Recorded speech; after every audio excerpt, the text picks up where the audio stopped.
Good afternoon to all. ఈ నెల 7వ తారీఖున ఒక 12 సంవత్సరాల అమ్మాయి మిస్ అయిందని చెప్పి ఒక పిటిషన్ రావడం జరిగింది. ఆ పిటిషన్ మీద కిడ్నాప్ కేసు రిజిస్టర్ చేసి దానిలో ఒక 4 టీంలు ఏర్పాటు చేసి అన్ని రకాలుగా సెర్చ్ చేయటం, క్లూస్ కోసం ట్రై చేయటం జరుగుతున్న క్రమంలో 13వ తారీఖు నైటు ఒక ఫిమేల్ డెడ్ బాడీ ఉంది, డికంపోజ్ అయ్యి స్మెల్ వస్తుందనేది ఇన్ఫర్మేషన్ రాగా ఆ ఇన్ఫర్మేషన్ మీద బాడీ సీన్కి విజిట్ చేసి బాడీని ఐడెంటిఫై చేయటం జరిగింది. ఆ బాడీ మీద ఉన్న బట్టల ఆధారంగా ఆ మిస్సింగ్ అయిన అమ్మాయే ఈ డెడ్ బాడీ అని చెప్పి ఐడెంటిఫై చేసుకోవటం జరిగింది. ఈ ఐడెంటిఫై చేసిన తర్వాత మేము సేకరించిన ఇన్ఫర్మేషన్ ప్రకారం ఆ 7వ తారీఖు రోజు అమ్మాయి తండ్రి పిటిషన్ ఇవ్వటం జరిగింది. ఉదయం 9 గంటల ప్రాంతంలో అమ్మాయి ఇంట్లో నాకు ఇక్కడ ఇష్టం లేదు, మా నేటివ్ విలేజ్ మరిపెడ దగ్గర ఎల్లంపేట విలేజ్, అక్కడికే వెళ్ళిపోదాం అని చెప్పి మారాం చేసి ఇంట్లో నుంచి వెళ్ళిపోయింది అని చెప్పి తెలిసి తండ్రి బయటికి వెళ్ళటం జరిగింది. బయటికి వెళ్ళిన తర్వాత ఒక దగ్గర తండాలో ఆ కిరాణా షాపులు ఉంటాయి, ఆ నడిగడ్డ తండాలో ఆ కిరాణా షాపులు దాటిన తర్వాత ఒక ప్లేస్లో అమ్మాయి నిలబడి ఉంటే అమ్మ దగ్గరికి వెళ్దాము అని చెప్పి బండి మీద ఎక్కించుకొని టువర్డ్స్ మియాపూర్ వైపు తీసుకొని వెళ్ళటం జరిగింది. తీసుకొని వెళ్ళటం జరిగిన తర్వాత తండ్రి మళ్ళీ యూటర్న్ తీసుకొని నడిగడ్డ తండాకి ఎదురుగా ఒక జంగిల్లోకి పోయే కాలిబాట ఉంటుంది.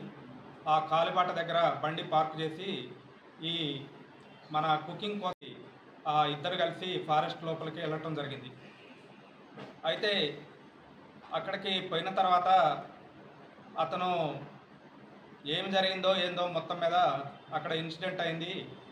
ఆ తర్వాత తిరిగి వచ్చిండు, ఇంట్లో వాళ్ళకి కానీ ఎవరికి ఏమి చెప్పకుండా సింపుల్గా పోలీస్ స్టేషన్కి వచ్చి ఇట్లా గర్ల్ మిస్సింగ్ అని చెప్పి పిటిషన్ ఇవ్వడం జరిగింది. దాని మీద మనం దర్యాప్తు చేయడం ప్రారంభించాం.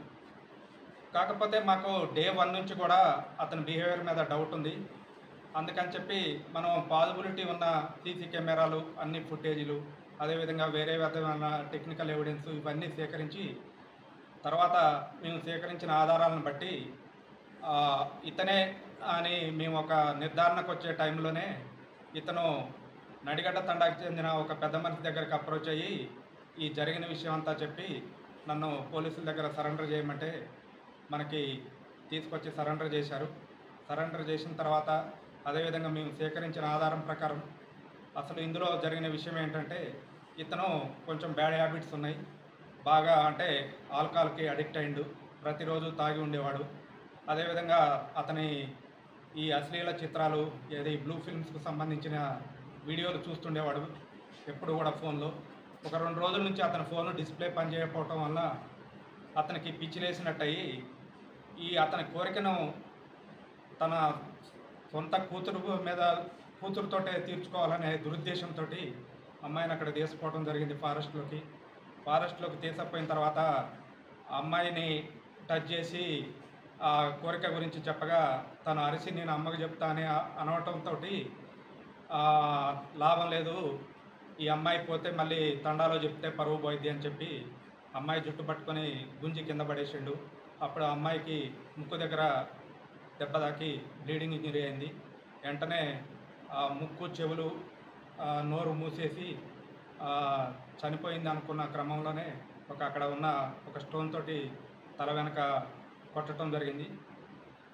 ఇదంతా కూడా మనకి సీసీటీవీ ఫుటేజ్లో మనకి అతను 9 గంటల ప్రాంతంలో మిస్ అయిందని చెప్పిన తర్వాత అదే అమ్మాయి ఫాదరు 10 గంటల ప్రాంతంలో అమ్మాయిని ఎక్కించుకొని మెయిన్ రోడ్డు మీదకి రావటం, మెయిన్ రోడ్డు మీద నుంచి లోకి పోయే కాలిబాట దగ్గర 2 వీలర్ పార్క్ చేసి లోపలికి వెళ్ళటం, అది 10 గంటల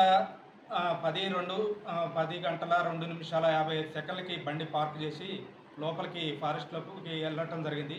మళ్ళీ 11 నిమిషాల తర్వాత అంటే 10 గంటల 13 నిమిషాలకి అమ్మాయి లేకుండా ఇతను ఒక్కడే బయటకు రావటం జరిగింది.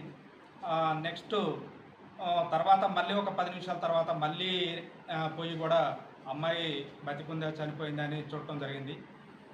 ఇది దాని తర్వాత మనకి ఇదంతా కూడా క్లియర్గా చెప్పిండు.